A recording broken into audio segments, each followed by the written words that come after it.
Stock market లో invest చేసి మీ డబ్బులు డబుల్ చేసుకోవాలనుకుంటున్నారా? విజయవాడలో జరిగే సుందరరామిరెడ్డి గారి లైవ్ సెమినార్ కి అటెండ్ అవ్వండి.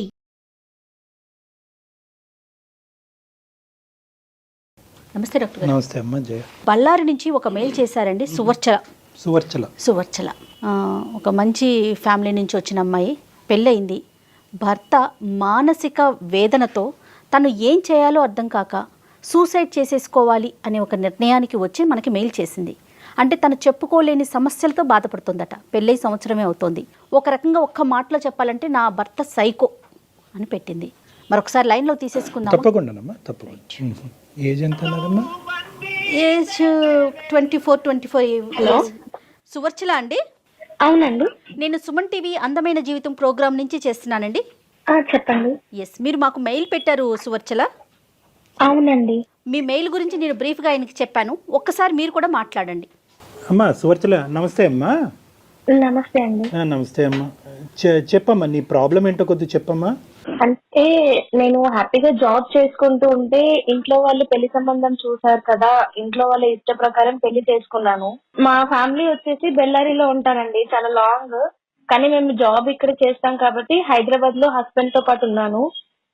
ఓకే. బట్ పెళ్ళైనప్పటి నుంచే ఇంకా డైలీ వచ్చి టార్చర్ చేయడము, కొట్టడము, లేట్ నైట్ ఇంటికి రావడము, అది ఇంకా ఇది చెప్పొచ్చో లేదో తెలియదు కానీ అసలు భార్యకి నాతో ఫిజికల్ గా కలవడం ఇష్టమో లేదో అని కూడా కనుక్కోడు. ఫిజికల్ గా వచ్చి సినిమాలో చూపిస్తారు కదా రేప్ చేసినట్టు, వచ్చి బలవంతంగా చేసేవాడు. ఈవెన్ ఎంత టార్చర్ ఉండదంటే తను గుట్కాలు, సిగరెట్లు అన్ని తాగి అవి నములుకుంటూనే నాతో ఉండేవాడు. అది ఎవరికి చెప్పుకోవాలో కూడా అర్థం కాకపోయేది. సువర్చల ఇంట్లో ఎవరెవరు ఉంటారండి? హైదరాబాద్ లో ఉన్నప్పుడు నేను మా వారు మాత్రమే ఉండేవాళ్ళము. ఇంకా నైట్ ఏ టైం పడితే ఆ టైం ఫ్రెండ్స్ ని తీసుకొచ్చి నాకు అది వండి పెట్టు, ఇది వండి పెట్టు, నువ్వు ఇప్పుడు చేస్తావా లేదా. మ్యారేజ్ కి ముందు ఇతని గురించి నీకు ఎంత అవగాహన ఉందమ్మా? అంటే పెళ్లికి ఎంగేజ్మెంట్ కి, పెళ్లి చూపులకి మధ్యన ఎంత గ్యాప్ ఉందమ్మా?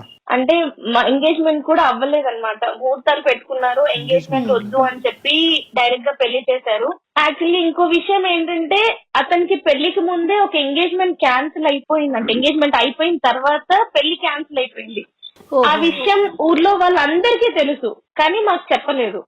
అంటే అబ్బాయి ఏమన్నా ఇప్పుడు మేము అడిగితే అబ్బాయి మంచోడే అనుకున్నామమ్మా, ఇంత దారుణంగా చేస్తాడని అనుకోలేదు మేము. ఎవరిని అడిగారు సువర్చల మీరు? అంటే అబ్బాయిది మాది ఒకటే ఊరు. అంటే ఈ కోవిడ్ లాక్డౌన్ వల్ల మేము ఇంటికి వెళ్ళిపోవాల్సి వచ్చింది, అక్కడే ఉంటున్నాము. వాళ్ళు మేము ఒకటే ఊరు, అంటే పక్క వీధి, అంటే కొంచెమే గ్యాప్ అన్నమాట వాళ్ళ ఇంటికి మా ఇంటికి. ఓకే. ఏం చేస్తుంటాడు అతను? Software engineer. ఓకే. మీ ఇద్దరు ఏజ్ గ్యాప్ ఎంతమ్మా? నువ్వు 24 అన్నారు, అతను ఎంత వయసు? నాకంటే 1 year పెద్ద. ఓకే, 1 year పెద్ద. ఇంతకు ముందు అతను ఎంగేజ్మెంట్, మ్యారేజ్ వరకు కూడా ఎందుకు వెళ్ళలేదు అన్నది మనకి ఏమైనా ఇప్పటికైనా ఏమైనా తెలిసిందమ్మా? ఏమైనా ప్రత్యేకమైనటువంటి కారణాలు ఏమైనా ఉన్నాయా? అదేమి చెప్పలేదన్నమాట. అంటే మాకు తెలిసింది ఎప్పుడు నాకు ఇదంతా అవుతుంది, నేను ఇంటికి వెళ్ళిన తర్వాత మాకు ఇష్యూస్ అవుతున్నాయని తెలిసిన తర్వాత అప్పుడు వేరే చుట్టాలు వచ్చి ఇట్లా అయ్యిందంట అని చెప్పారు. అయితే మా పేరెంట్స్ అడిగారు అనమాట, ముందు చెప్పుంటే మేము చేసేవాళ్ళం కాదు కదమ్మా, మరి ఎందుకు చెప్పలేదు ముందు అని వాళ్ళు అడిగారు. వాళ్ళు ఏం చెప్పలేదు మాకు. మ్యారేజ్ అయినటువంటి అంటే ఫస్ట్ ఫ్యూ డేస్ నుంచి ఈ యొక్క డిఫరెన్స్ కనిపించిందా, లేదంటే ఒక 2-3 నెలల తర్వాత మొదలు పెట్టాడా? ఆస్తిపాస్తుల గొడవలు కానీ, కట్న కానుకల విషయాల్లో ఏమన్నా గొడవలు ఉన్నాయా? ఇంకేమన్నా అలాంటివి ఏమైనా ఉన్నాయమ్మా? అంటే స్మూత్ గానే ఫ్యూ డేస్ నుంచే స్టార్ట్ చేశాడు. బట్ హైదరాబాద్ లో ఉన్నాం కదా, పేరెంట్స్ కి చెప్పి బాధ పెట్టడం ఎందుకని నేను అడ్జస్ట్ అవుతూ వచ్చాను. ఇంకా లాక్డౌన్ వల్ల ఇంటికి వెళ్ళడము, పక్కనే ఉండడము, ఎవరైనా ఇంటికి వచ్చినప్పుడు అమ్మగారి ఇంటికి వెళ్తే ఫోన్ చేసి నువ్వు మీ అమ్మగారి ఇంట్లోనే ఉంటావా, రావా అని చెప్పి ఇంటికి వెళ్ళిన తర్వాత కొట్టడము, ఇవన్నీ చేసేవాడు. ఇంట్లో అప్పటికి నేను చెప్పలేదు కానీ ఒక ఇష్యూ వల్ల నేను అతనితో నన్ను బాగా కొట్టడం వల్ల నేను ఇంటికి వచ్చేసాను. ఇంటికి వచ్చిన తర్వాత 3 months అయినా సరే నాకు ఒక కాల్ కానీ మెసేజ్ కానీ ఏమీ లేదు. కనీసం వస్తావా ఇంటికి అని కూడా అడగలేదు. దాని తర్వాత నేను ఇంకా మళ్ళీ వెళ్ళి ఇంకా పేరెంట్స్ ఏంటంటే మనము బ్రాహ్మణ్స్ కదమ్మా, మనము ఇట్లా రాకూడదు, నువ్వు ఎంతైనా అడ్జస్ట్ అయి ఉండాలి, తప్పదు అని చెప్పి మాట్లాడుతున్నారు. ఇంట్లో ఉంటే నువ్వు వెళ్ళు అని చెప్పి వాళ్ళు బరువుగా ఫీల్ అవుతున్నారు. అక్కడికి వెళ్తే టార్చర్. ఇప్పుడు మెంటల్ గా టార్చర్, ఫిజికల్ గా టార్చర్. అరే ఇష్టం లేకుండా ఎవరు ముట్టుకున్నా మనకి ఉంటది, భర్త కూడా ఇష్టం లేకుండా ముట్టుకుని టార్చర్ చేస్తుంటే ఎలా ఉండాలి నేను? కాదు సువచ్చల, మీ మీద అతనికి ఏదైనా అనుమానం ఉన్నట్లుగా మీకు తెలిసిందా ఎక్కడైనా? ఆ కోణం ఏమన్నా ఉందా? అనుమానం అన్నట్టు ఏం బిహేవ్ చేయడు. వస్తాడు, ఇంకా తన ఇష్టం అన్నమాట. నాకు ఇది కావాలి, నువ్వు చేస్తావా లేదా అంతే. ఇంకా ఎందుకు చేస్తున్నావు అంటే నా ఇష్టం. డ్రింక్ ఇలానే మాట్లాడతాడు. డ్రింక్ చేస్తాడు, హెవీగా డ్రింక్ చేస్తాడు. డ్రింకే కాదు, ఈవెన్ గుట్కాలు అలానే నమ్ముతూ అలానే వస్తాడు ఇంట్లోకి. అసలు నాకు సిగరెట్ ఎవరైనా దూరంగా తాగుతుంటే కూడా అలా అసలు అక్కడ ఉండను, చుట్టుపక్కల కూడా ఉండను. అలాంటి నా స్మెల్ మళ్ళీ నన్ను వచ్చి ఫిజికల్ గా చేయడము. 2 days వరకు చాలా నరకం అనుభవిస్తాను. మీ అత్తవారింట్లో ఏమన్నా మీరు ఈ విషయాన్ని ఎక్స్ప్రెస్ చేసే ప్రయత్నం చేశారా సువచ్చల? చెప్పాను, వాళ్ళు కూడా ఏం మాట్లాడట్లేదు. వాళ్ళ అబ్బాయికే సపోర్ట్ చేస్తున్నారు. ఉండాలమ్మా, అడ్జస్ట్ అవ్వాలి, ఏం చేస్తావు, మొగుడంటే పడుండాలి, ఎందుకు పెళ్లి చేసుకున్నావు కదా, భరించు, ఏం చేస్తావు అని మాట్లాడుతున్నారు. మళ్ళీ ఏమో ఇప్పుడు కొత్తగా స్టార్ట్ చేసింది ఏంటంటే, ఇంటికి వెళ్ళిన తర్వాత నుంచి నాకు కట్నం తెచ్చివు, నాకు 10 లక్షలు తెచ్చివు, నాకు ఇప్పుడు కావాలి, మీ డాడీని అడుగు, మీ అమ్మని అడుగు. ఇంకెంత దారుణం అంటే, మాది జాయింట్ ఫ్యామిలీ. మా ఇంట్లో మా మామ కొడుకు నాకు మరత అవుతాడు. నువ్వు మా మామ కొడుకుతో తిరుగుతున్నావు, చెట్టాపట్టాలు వేసుకుంటున్నావు, వాటితో ఏం చేస్తున్నావు అని కొత్తగా ఇప్పుడు స్టార్ట్ చేశాడు. కాదు డాక్టర్ గారు, ఇప్పుడు సువర్చల చెప్పిన దాన్ని బట్టి వింటుంటే అన్ని లక్షణాలు కనిపిస్తున్నాయి అతని వైపు. ఒకవైపు మనం గనక వింటున్నాం కాబట్టి నీ సైడ్ నుంచి ఏదో ఒక ప్రొవోకింగ్ ఇష్యూ వల్ల మనిషి ఇలా మారినట్టు అనిపిస్తుందా, లేదా నేచరే మనిషిది ఇలాంటిది? అసలు ఏమి చేయలేదు. పెళ్లి వరకు హ్యాపీగా పెళ్ళయింది, ఎంత హ్యాపీగా ఉంటది అనే సెన్స్. అంటే ఇంట్లో ఇష్టమైన పెళ్లి నేను చేసుకున్నాను, హ్యాపీగా ఉందాము, హ్యాపీగా లీడ్ చేద్దాము అనే సెన్స్ లో నేనున్నాను. కానీ అయిన తర్వాత మొత్తం నా లైఫ్ అనేది చేంజ్ అయిపోయింది. అడ్జస్ట్ అవ్వు అంటున్నారు. ఎన్ని రోజులు అడ్జస్ట్ అవ్వాలి, ఎంతకాలం అడ్జస్ట్ అవ్వాలి? నువ్వు మానసికంగానే కాదు, ఫిజికల్ గా, శారీరకంగా కూడా నన్ను హింసిస్తూ ఉంటే ఎన్ని రోజులు భరిస్తాము? ఎట్లా అంటే తను ఫిజికల్ గా చేసిన తర్వాత 2 రోజులు నేను లేవలేను, పెయిన్స్ నరకం ఉంటుంది, ఎట్లా భరించాలి? ఊరుకోండి సువచ్చల. ఇంట్లో కూడా అర్థం చేసుకోవట్లేదు, ఎవరికి చెప్పాలి? చచ్చిపోవాలని ఉంది నాకు. కానీ మీ ప్రోగ్రామ్ చూసి ఒక్కసారి మిమ్మల్ని అడుగుదాము, ఏం చెప్తారు అని చెప్పి ఫోన్ చేశాను. చచ్చిపోవటం, ఆత్మహత్య అనేటటువంటిది సొల్యూషన్ కాదు. నువ్వు చాలా చిన్న అమ్మాయివి.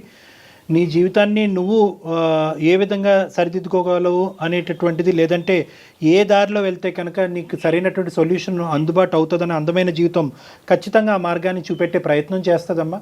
కానీ ఇంకా ఏమన్నా ఉందమ్మా అంటే సర్దుకుపోయి దిద్దుకుని ముందుకెళ్ళిపో అని చెప్పేటటువంటి వాళ్ళకు కాకుండా నీ మనసు, లేదంటే అంటే మీ పేరెంట్స్కి ఆ మనసు లేదు అనేటటువంటి అభిప్రాయం నాకు లేదు, కానీ వాస్తవానికి నీ యొక్క సిచ్యువేషన్ ఎగ్జాక్ట్ గా అర్థం చేసుకుని ఈ విధంగా ఉండు అని సపోర్ట్ చేసేటటువంటి స్నేహితులు కానీ. ఒక మాట చెప్పండి, నా తల్లిదండ్రుల ముందే నన్ను వాడు కొట్టిండు. అవునమ్మా, దారుణంగా కొట్టి తోసి పడేసిన వాడు. వాళ్ళు లేనప్పుడు నన్ను ఎలా చూసుకుంటాడు వాళ్ళకి తెలియదా? అయినా కానీ మన ఊరే అంటే మా పక్కనే కదా, ఊర్లో అందరికి తెలుసు కదా మీకు పెళ్ళయిందని చెప్పి, నువ్వు ఇంకా వాడితోటే ఉండాలి నువ్వు అని అంటే నేను ఎలా బతకాలి? నేను ఎలా ఉండాలి వాడితోటి? ఇటు తల్లిగారు ఆదరయ్యారు, అటు అత్తగారు ఆదరయ్యారు, నేను ఏమైపోవాలి? మీరేం చదువుకున్నారు సువర్చల? బీటెక్ చదివాను. జాబ్ చేయాలి అనే ఆలోచన ఏమైనా ఉందా? అంటే మీ ఇంట్లో జాబ్ కు పంపించే ఆలోచన వాళ్ళకి, పేరెంట్స్ అసలు ఉందా? బిఫోర్ మ్యారేజ్ పెళ్లి ముందు వరకు చేశాను, పెళ్లి తర్వాత కూడా చేశాను. ఓకే. మధ్యలో ఇంకా ఈయనకి కష్టం అవుతుంది, నాకు ఎవరు ఉండి పెడతారు అని వాళ్ళ మదర్ కొంచెం చెప్పడం వల్ల జాబ్ మానేసి ఇంట్లోనే నేను ఉన్నాను. ఓకే. ఇంట్లోనే ఉన్నాను. అమ్మ మీరు ఎంతమంది అమ్మా? అక్క చెల్లెలు ఎంతమంది అమ్మా మీరు? నేను ఇద్దరం అండి. మీరిద్దరే. మరి నీకేమన్నా అనిపించిందమ్మా అంటే నీ పెళ్లి చేసేటటువంటి దాంట్లో కొద్దిగా ఎంక్వైరీస్ కానీ, లేదంటే కొద్దిగా క్షుణ్ణంగా విశ్లేషించిన తర్వాత ఒక అబ్బాయిని వెతికి పెళ్లి చేసినట్టుగా నీకు అనిపించిందా? ఎందుకు ఇద్దరు అమ్మాయిలు ఉండేటటువంటి చోట ఎందుకు ఈ తొందరపాటు? అంటే ఇన్ని క్యారెక్టర్స్ ఒక మనిషి. నేను అడిగాను, వాళ్ళు అడిగారు, మేమంతా చూసి ఆరాధేసి, మరి పెద్ద ఫ్యామిలీ కదా, అందరూ కనుక్కున్న అబ్బాయి మంచోడే, చుట్టుపక్కల వాళ్ళే అందరూ చెప్పారు. ఇప్పుడు ఎంత దారుణం అయిపోయిందంటే అబ్బాయి గురించి తెలిసి కూడా వాళ్ళే ఇప్పుడు నన్ను అంటున్నారు. అంటే ఈ అబ్బాయి ఏం చేశాడంటే, నేను ఇప్పుడు వేరే వాళ్ళని ఏమైనా పెళ్లి చేసుకుంటానేమో తనకి డైవర్స్ ఇచ్చి అని చెప్పి ఊరంతా నా గురించి ఇది తిరిగిపోతుంది, మొగుడుతో సరిగ్గా ఉండదు, ఎంత గలీజ్ కొన్నైతే చెప్పుకోలేము, అంత గలీజ్ గా మా ఊరు మొత్తం ప్రచారం చేశాడు. కానీ కళ్యాణ్ గారు ఇక్కడ చూడండి, వాళ్ళే వచ్చి నన్ను చెడుగా అంటున్నారు. ఓకే, వాళ్ళ పేరెంట్స్ తప్పిదం అనేది ఎంత స్పష్టంగా కనిపిస్తోంది. ఈ రోజుల్లో అబ్రాడ్ లో ఉండే వాళ్ళ ఫ్యామిలీలే పూర్తిగా ఎంక్వైరీలు చేసి ముందు వెనక ఆలోచించి పెళ్లిళ్ళు చేస్తున్నారు కదా. పక్క సందులో ఉన్న అబ్బాయి గురించి ఎంక్వైరీ చేసుకోకుండా ఆడపిల్లని ఇచ్చేస్తున్నారు. అంటే తల్లిదండ్రులు విశ్లేషణ చేయలేదా అనేటటువంటిది ఒక ఎత్తు. యూజువల్గా ఏంటంటే ఈ టైప్ ఆఫ్ పర్సనాలిటీస్ సమాజంలో 2-4% ఉన్నారమ్మా. 2-4% మంది ఉన్నారు. వీళ్ళు బయటకు దేవుళ్ళ కనిపిస్తూ ఉంటారు, ఇంట్లో దెయ్యంలాగా రాక్షసులాగా సైకోలాగా ఎలా మారిపోతారు డాక్టర్ గారు? అంటే బయటికి కనిపించేదే సమాజం నమ్ముతుంది. ఇప్పుడు ఈ అబ్బాయిని బహుశా వచ్చేటటువంటి అన్ని సందర్భాల్లో అన్ని సంబంధాల్లో ఈ అబ్బాయికి బయట నుంచి చూసేటటువంటి వాళ్ళందరూ 100కి 100 మార్కులు వేస్తారు. ఇక్కడ తెలుసుకోవాల్సినటువంటి ముఖ్యమైనటువంటి వ్యక్తులు ఇంకొక ఆడపిల్ల జీవితం పాడు చేయకూడదు అనే ఆలోచనతో ఉండవలసినటువంటి వ్యక్తులు ఎవరైనా ఉన్నారంటే అతని యొక్క తల్లిదండ్రులు. ఖచ్చితంగా ఖచ్చితంగా. అంటే యూజువల్గా ఎందుకు సైకోలు మారుతారు? ఎందుకు మారుతారు? ఎందుకంటే కనుక అతను బయటకి ఇచ్చేటటువంటి లుక్ అది ఇంటర్నల్ గా ఉండేటటువంటి వ్యక్తిత్వం డిఫరెంట్ గా ఉంటుంది. వీళ్ళని స్ప్లిట్ పర్సనాలిటీస్ అంటూ ఉంటారు. మంచి చూస్తే కూడా అలా ఉండడు, చాలా అమాయకంగా ఉంటాడు. ఎందుకంటే సింపుల్ గా చెప్పాలంటే కూడా నమ్మకం కూడా చెప్తే కూడా అంత అట్లా ఉన్నాడా, ఎవరు నమ్మలేని పరిస్థితి. అంటే అరే అసలు నిజం చెప్తుందా అబద్ధం చెప్తుందా, మరి పర్సనాలిటీకి బిహేవియర్ కి సంబంధం ఏముంది? కానీ ఒక్క విషయం చాలా స్పష్టంగా అర్థమవుతుందండి. అంటే నేను సువర్చల వైపు మాట్లాడుతున్నానని అనుకోవద్దు డాక్టర్ గారు. 4 గోడల మధ్య జరిగిన ఒక విషయాన్ని ఒక ఆడపిల్ల బహిరంగంగా ఇలా ఫోన్లో చెప్తోందంటే తను ఎంత మానసిక క్షోభ అనుభవిస్తోందో అర్థమవుతోంది కదా మనకి. అందులో డౌటే లేదమ్మా. అంటే సువర్చల ఇప్పుడు ఉండేటటువంటి డిప్రెషన్ అనొచ్చు, లేదంటే ఎందుకు ఇలా బ్రతుకుండాలి. ఎందుకంటే తన సిచ్యువేషన్ ఏంటంటే చాలా మంది ఆడపిల్లలు ఈ పొజిషన్లో ఉన్నప్పుడు తల్లిదండ్రులు ముందుకు వస్తారు. అమ్మ నీకు నచ్చకపోతే కనుక అల్లారు ముద్దుగా నిన్ను పెంచుకున్నావమ్మా, పెళ్ళే ముఖ్యం కాదు, ఇలాంటి అయిపోయింది. ఇప్పుడు ఇక్కడ ఉండేటటువంటిది ఏంటంటే పెళ్లి ఘనంగా చేసాం, నువ్వు బయటకు వెళ్తే కనుక పరువు పొద్దని చెప్పి పరువుకి ఇంపార్టెన్స్ ఇచ్చేటటువంటి కుటుంబంలో నుంచి వచ్చినప్పుడు ఎంత కాదనుకున్నా కూడా చాలా కుటుంబాల్లో మొదట వాడేటటువంటి పదం ఏదన్నా ఉంది అంటే కనుక అడ్జస్ట్ అవ్వాలి. అడుగుతాను చెప్పండి సువర్చల. ఇంక నువ్వు అడ్జస్ట్ అయ్యి అక్కడే పడుండాలా, ఎంత నరకమైనా సరే ఇంకా పడుండాలా, అక్కడే చచ్చిపోవాలా, బయటికి రాకూడదా? అంటే మాకంటూ ఒక లైఫ్ ఉండకూడదా, హ్యాపీగా బతకూడదా మేము? ఏ కుటుంబంలో అయినా కూడా తల్లిదండ్రులు ప్రధానంగా ఒక పెళ్లి జరిపిన తర్వాత కూతురు వచ్చి నేను ఎంత టార్చర్ అనుభవిస్తున్నాను అనేటటువంటి మాట చెప్పినా కూడా తల్లిదండ్రులు ప్రధానంగా మొదట్లో ఏమంటారంటే అమ్మా సర్దుకుపోవమ్మా, ఏమైనా తప్పులుంటే దిద్దుకుపోవమ్మా, కాలం అనేటటువంటిది ఒక వైద్య పరికరంగా పనిచేసి అతనిలో ఒక మార్పుని తీసుకొస్తుందమ్మా, లేదంటే పిల్లలు పుట్టిన తర్వాత ఒక మెచ్యూరిటీ వస్తుందమ్మా, లేదంటే ఉద్యోగం మారితే కనుక ఇలా ఏదో చెప్తూ ఉంటారమ్మా. దాన్ని మనం తప్పుపట్టవలసినటువంటి అవసరం లేదు. మీరు ఒక నెగిటివ్ రోల్లో తీసుకోకండి. ఇలాంటి విషయాన్ని కనుక మీకు చెప్తున్నారంటే ఇది సనాతనంగా మనకు వస్తున్న ఆచార సాంప్రదాయాలు.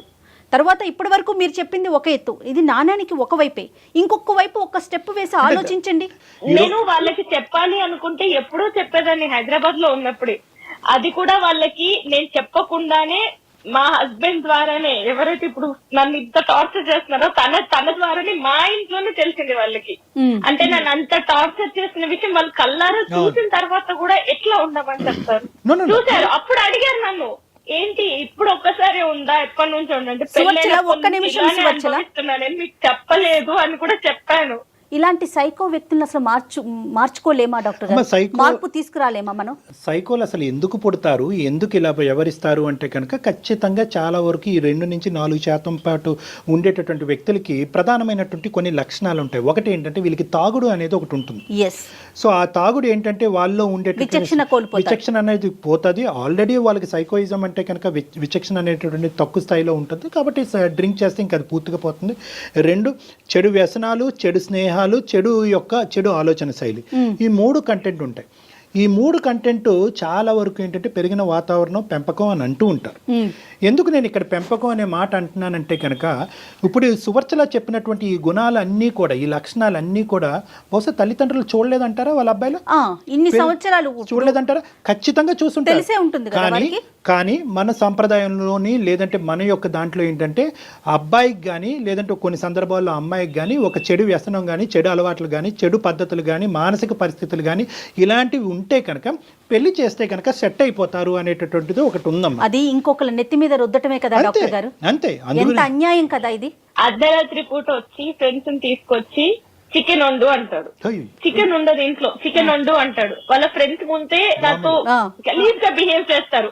ఇప్పుడు ఫ్రెండ్స్ ముందే ఒక హస్బెండ్ వాళ్ళ వైఫ్ తో ఇట్లా బిహేవ్ చేస్తుంటే వాళ్ళు నాతో ఎట్లా బిహేవ్ చేస్తారనే ఫ్రెండ్స్ ఒక్కసారి కూడా ఆలోచించలేదు. అంటే వాళ్ళు ఎలా చూస్తారు అన్నప్పుడు. ఇప్పుడు ఒక శాడిజము, సైకోయిజము, టార్చరిజం అనేటటువంటి పదాలకు సంబంధించినటువంటి అన్ని బాక్సులు మా చేత టిక్ పెట్టించామమ్మా. ఈ రోజు ఏదో ఒక యాంగిల్ అంటే కనుక ఈ ప్రయత్నం చేద్దాం, ఆ కౌన్సిలింగ్ చేద్దాం, మనిషిని మారుద్దాం, మనిషిని మా దగ్గర తీసుకురండి, లేదంటే నువ్వు ఇలా వ్యవహరించమ్మా అని చెప్పచ్చు.